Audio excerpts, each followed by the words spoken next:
Hello, hi. ഇന്നത്തെ video എന്ന് പറയുന്നത് മാമൻ്റെ മോൻ്റെ കല്യാണ വിശേഷമാണ്. തലേദിവസം വൈകിട്ട് 6 മണിക്ക് എല്ലാവരും എത്താമെന്ന് പറഞ്ഞിരുന്നു. പക്ഷേ എനിക്ക് തന്നെ പോകാൻ പറ്റിയില്ല. നമുക്കൊരു മരണം ഉണ്ടായിരുന്നു. അപ്പോൾ അത് കഴിഞ്ഞ് രാത്രിയാണ് 10 മണിയായി ഏകദേശം വീടെത്തിയപ്പോൾ. പിന്നെ കുട്ടിപ്പട്ടാളങ്ങളെല്ലാം കൂടെ കാര്യമൊക്കെ പറഞ്ഞുകൊണ്ടിരിക്കുകയാണ്. കുറേ നാൾ കൂടി എല്ലാവരും കണ്ടതിൻ്റെ ഒരു സന്തോഷം അവർക്കും നമുക്കും അത് തന്നെയാണ്. ഒത്തുകൂടൽ കുറച്ച് നാളായിട്ട് കുറവാണ്. പിന്നെ ഈ ഒരു കല്യാണം അടിച്ചു പൊളിക്കുക എന്നുള്ള ലക്ഷ്യം മാത്രമേ ഉണ്ടായിരുന്നുള്ളൂ നമുക്ക്. അതിനുശേഷം കല്യാണ ചെറുക്കന് താലി കെട്ടുന്നതിൻ്റെ കൺഫ്യൂഷൻ വന്നു. അങ്ങനെ അവൻ വിളിച്ച് താലി കെട്ടുന്നത് എങ്ങനെയാണ് ചേച്ചി എന്നൊക്കെ ചോദിച്ച് അങ്ങനെ ഞങ്ങൾ അത് ക്ലിയർ ചെയ്തുകൊണ്ടിരിക്കുകയായിരുന്നു. ഫൈനലി ഒരുവിധം എങ്ങനെയെങ്കിലും ആളിനെ താലി കെട്ടാൻ പഠിപ്പിച്ചു. താലി തിരിഞ്ഞു പോവോ മറിഞ്ഞു പോവോ എന്നൊക്കെയായിരുന്നു ആളിൻ്റെ പേടി. പക്ഷെ എന്തായാലും ടെൻഷനൊക്കെ മാറ്റി കൊടുത്ത് തിരിഞ്ഞതും മറിഞ്ഞതും ഒന്നുമില്ല. ആൾ കറക്റ്റായിട്ട് കെട്ടുകയും ചെയ്തിട്ടുണ്ട്. അതിനുശേഷം ഞങ്ങൾ മൈലാഞ്ചി ഇടാൻ പോയി. ഞാൻ മൈലാഞ്ചി ഇട്ട് തുടങ്ങിയപ്പോൾ തന്നെ ഒരു 3-4 കൈകളിഞ്ഞ് വന്ന്. പിന്നെ അങ്ങനെ എനിക്ക് മടിയായി. അങ്ങനെ ഞാൻ പിന്നെ സിമ്പിളായിട്ട് കയ്യിലിട്ടു. എനിക്ക് മാത്രമല്ല എല്ലാവർക്കും സിമ്പിളായിട്ട് തന്നെ ഇട്ട് കൊടുത്തു. അപ്പം തന്നെ ഏകദേശം 12-12:30 മണിയായി.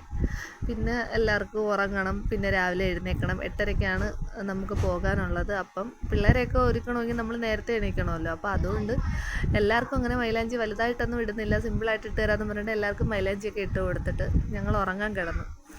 ഞങ്ങളൊക്കെ മേളിലത്തെ ഒരു റൂമിൽ ഞങ്ങൾ പെൺപിള്ളേരെല്ലാവരും പിള്ളേരെയും കൊണ്ട് കിടന്നു. തൊട്ടപ്പുറത്തെ റൂമിൽ ആണുങ്ങളെല്ലാവരും കിടന്നു.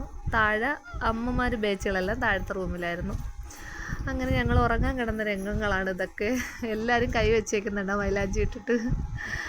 രാവിലെ എണീച്ച് നോക്കിയപ്പോഴത്തേക്ക് കല്യാണ ചെറുക്കൻ കാറ് കഴുകുന്നു. അവന് പോകാനല്ല, വീഡിയോക്കാർക്ക് പോകാനുള്ള കാറ് കല്യാണ ചെറുക്കൻ തന്നെ കഴുകുന്നു. അളിയന്മാർ നോക്കിക്കൊണ്ടിരിക്കുന്നു. അതിനുശേഷം കല്യാണ ചെറുക്കൻ്റെ സഹോദരി നാത്തൂൻ അവൾ തൂത്തോണ്ടിരിക്കുകയായിരുന്നു. പിന്നെ ഞങ്ങളെല്ലാവരും 8:30ക്ക് പോകാൻ എന്ന് പറഞ്ഞ് ഞങ്ങൾ ഒരുങ്ങി ഇറങ്ങിയപ്പോൾ 9 മണിയായി. പിന്നെ വെപ്രാളത്തിൽ എല്ലാവരും കൂടെ ഇറങ്ങി. ഒരു ഫോട്ടോ പോലും നേരെ എടുക്കാൻ പറ്റിയില്ല, വീഡിയോ എടുക്കാൻ പറ്റിയിട്ടില്ല. അങ്ങനെ ഞങ്ങൾ പെട്ടെന്ന് ഇറങ്ങി പോകുമായിരുന്നു. എൻ്റെ മോള് ബസ്സിൽ പോയാൽ ഛർദ്ദിക്കും എന്നുള്ളതുകൊണ്ട് ഞങ്ങൾ കാറിലാണ് പോയത്. കാർ ഓട്ടിക്കുന്നത് എൻ്റെ സഹോദരനാണ്. അപ്പോൾ അണ്ണൻ്റെ വൈഫുണ്ട്, നാത്തൂനും മോളും ഞാനും ചേട്ടനും എൻ്റെ മോളുമാണുള്ളത്. മോനെ ഞാൻ അമ്മയുടെ കൂടെ ബസ്സിലാണ് വിട്ടത്. അവനങ്ങനെ ഛർദ്ദിലും പ്രശ്നങ്ങളൊന്നുമില്ല. അങ്ങനെ ഞങ്ങൾ കല്യാണ സ്ഥലത്തെത്തി.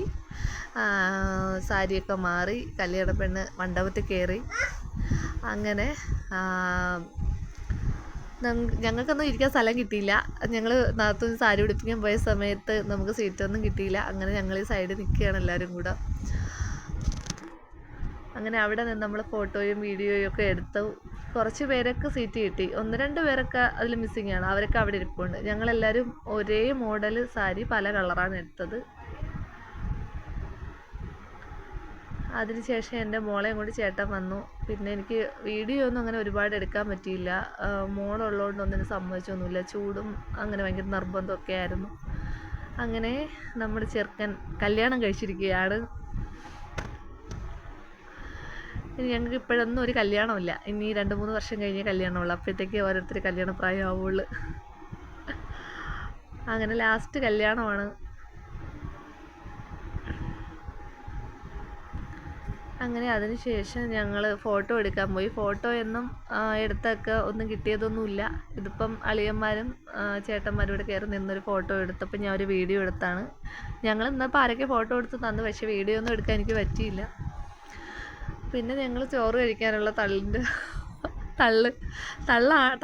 ഭയങ്കര തള്ളൊന്നും ഇല്ലായിരുന്നു. പക്ഷേ ഇങ്ങനെ പടി ആയതുകൊണ്ട് ഞങ്ങൾ അവിടെ ഇറങ്ങി നിന്നു. അപ്പം എല്ലാവരും കൂടെ ഒരുമിച്ചാണ് പോയത്, ഞങ്ങളെ ബാച്ചുകളെല്ലാവരും കൂടെ. അങ്ങനെ ഞങ്ങളിങ്ങനെ ഇരുന്ന് ഫുഡ് കഴിക്കാൻ ഇരിക്കുകയായിരുന്നു.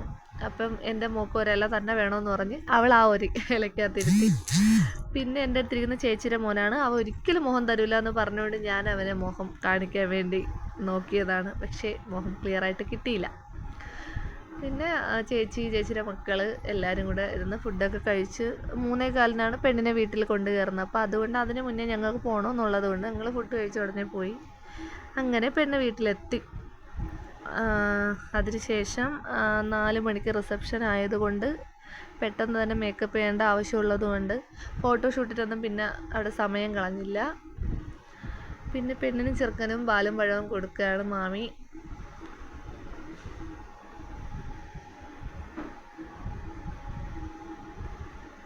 ഇനി മേക്കപ്പ് എല്ലാം ഹെയറും ഓർണമെൻറ്റ്സും എല്ലാം മാറ്റിയിട്ട് വേണം അടുത്ത ഡ്രസ്സ് ചേഞ്ച് ചെയ്യാൻ. അപ്പോൾ അതിനുള്ള നേരമൊക്കെ കുറവായിരുന്നു. അതുകൊണ്ട് ഭയങ്കര മോഡലിലൊന്നും ചെയ്തിട്ടില്ല, സിമ്പിളായിട്ടേ ചെയ്തിട്ടുള്ളൂ. അവൻ പ്രത്യേകം പറഞ്ഞത് സിമ്പിളായിട്ട് മതിയെന്ന്. അങ്ങനെ തന്നെ ചെയ്തിട്ടുള്ളൂ. അങ്ങനെ മാമിക്ക് വള കൊടുക്കുകയാണ് ഗായത്രി. കല്യാണപ്പെണ്ണിൻ്റെ പേര് ഗായത്രി എന്നാണ്. കല്യാണ ചെറുക്കൻ്റെ പേര് കിച്ചു, ഒറിജിനൽ പേര് കിരൺ എന്നാണ്. അങ്ങനെ ഞാൻ എല്ലാ ഹെയറും ഓർണമെൻറ്റ്സൊക്കെ മാറ്റുകയാണ് റിസപ്ഷനുള്ള മേക്കപ്പ് തുടങ്ങാനായിട്ട്. അപ്പം ഈ വീഡിയോയിൽ ഇത്രയേ ഉള്ളൂ. അടുത്ത വീഡിയോയിൽ ബാക്കി വിശേഷങ്ങൾ കാണാം. വീഡിയോ ഇഷ്ടപ്പെട്ടെങ്കിൽ ലൈക്ക് ചെയ്യണം, ഷെയർ ചെയ്യണം. ടാറ്റാ.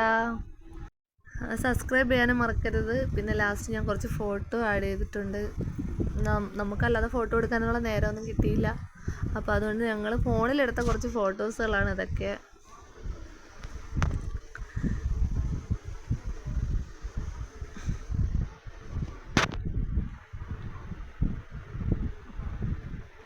അപ്പോൾ ബാക്കി വിശേഷങ്ങളെല്ലാം അടുത്ത വീഡിയോയിൽ കാണിച്ചു തരാം.